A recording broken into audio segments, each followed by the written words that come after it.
One of the quickest ways to end a chess game is to overwhelm your opponent by getting an extra queen.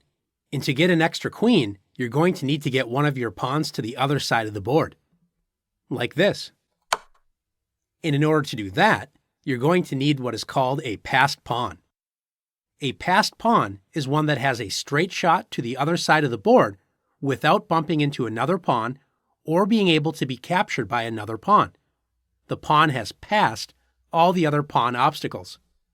Look at the pawn on f5. Is this a passed pawn?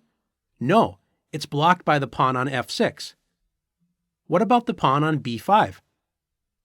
That's right, it's not blocked by any pawns and cannot be captured by another pawn as it advances up the board, so it's a passed pawn.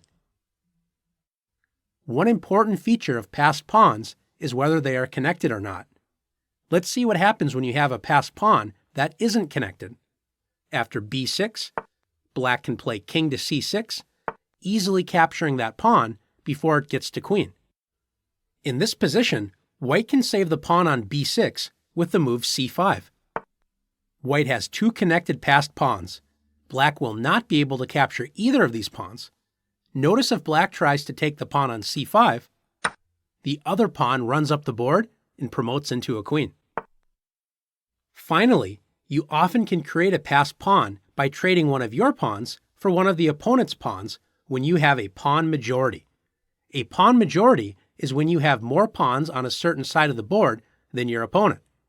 In this position, white has two pawns against one pawn. This is a pawn majority, and white plays b6. After a takes b6, white captures back and now has a passed pawn. Can you make the most of your passed pawns? Let's see.